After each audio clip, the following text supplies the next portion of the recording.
जय श्री राम भाइयों। भाइयों, इससे पहले कि मैं अपनी बात आप तक रखूं, एक दो बातें मैं आपसे बताना चाहता हूं। जब फ्रांस देश गुलाम था तो एक बार की बात है, 3-4 पुलिस वाले 300-400 गुलामों को एक रस्सी के साथ बांध के कहीं दूसरी जगह पे शिफ्ट करने के लिए ले जा रहे थे। तो रास्ते में एक संत महात्मा मिला, तो उसने बोला कि कहाँ जा रहे हो? तो उन्होंने बोला हम गुलाम हैं और ये पुलिस वाले हमारे को दूसरे स्थान पर शिफ्ट कर रहे हैं। तो उस महात्मा ने बोला तुम 400 और ये 4 पुलिस वाले हैं, इनको मारकर तुम मुक्त हो सकते हो। मगर उन्होंने कहा हम ये कर सकते हैं, मगर हम ये अब नहीं कर सकते क्योंकि हमारे अंदर अब गुलामी की जो आदत है ना वो बढ़ चुकी है। तो यही स्थिति आज लगभग हिंदुओं की भी हो चुकी है कि गुलामी के अंदर रहना अपने आप को स्वीकार करते हैं, जबकि स्वतंत्र होकर रहना पसंद नहीं करते शायद। दूसरा भाइयों, एक कहावत है कि जब एक तरफ एक नीच खड़ा हो और दूसरी तरफ महानीच खड़ा हो तो किसको चुनना चाहिए? तो मेरा यही कहना है कि नीच को चुन लो बजाय महानीच को चुनने से। मेरी ये दोनों बातों को जो समझदार होंगे इशारे से समझ जाएंगे, मेरा इशारा ही काफ़ी है। तीसरा भाइयों, मैंने पहले भी एक बार कहा था कि हमारे देश के जिन जिन राज्यों के अंदर शोभा यात्रा हुई और उन पर पत्थरबाजी हुई, उस विषय को लेकर सोशल मीडिया पर सबने ये तो अपना गुस्सा प्रकट तो जरूर किया और ये भी कहा कि जो मुल्ले हैं ये हिंदुओं के साथ प्रताड़ना कर रहे हैं, अत्याचार कर रहे हैं। मगर किसी भी हिंदू ने ये नहीं बोला कि जिस राज्यों के अंदर हिंदुओं की शोभा यात्रा और पत्थरबाजी हुई उस समय उस राज्य की पुलिस क्या झक मार रही थी या वसूलियाँ कर रही थी? ये सबसे बड़ा प्रश्न है भाइयों, हमें इस पे भी बोलना चाहिए। और दूसरा भाइयों, 2 दिन से आपके तक मेरे द्वारा चाहे पोस्ट के माध्यम से, चाहे ऑडियो के माध्यम से, चाहे फ़ोटो के माध्यम से आप तक संदेश पहुंचाया जा रहा है कि अभी कुछ दिन पहले ही भाजपा की दिल्ली की हेड ऑफिस के अंदर मुल्लों को सदस्य बनाया गया। और दूसरा, आरएसएस ने जो अपने आप को हिंदू की ठेकेदार बनती है और हमारे बहुत से हिंदू युवा भाई गुमराह हो चुके हैं इसको लेकर कि आरएसएस बहुत अच्छा काम कर रही है हिंदू समाज के लिए।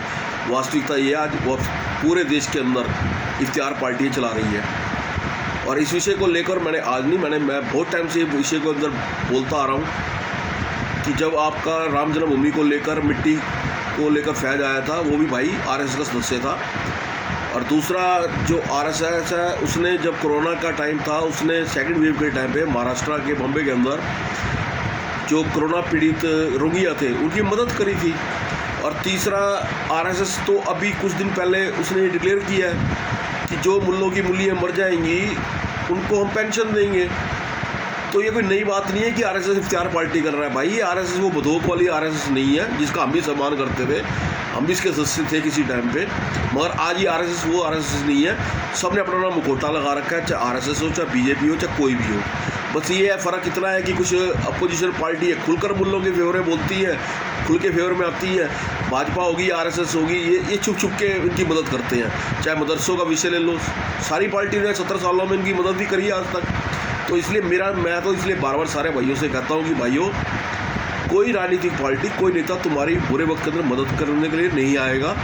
मेरा आप सबसे बस एक ही निवेदन है कि जहाँ रहते हो ना एक मजबूत संगठन बना लो और अपने घर पे हथियार रख लो, और उसके अलावा मुल्लों का बहिष्कार कर दो। उसके अलावा दूसरा कोई रास्ता नहीं है भाइयों।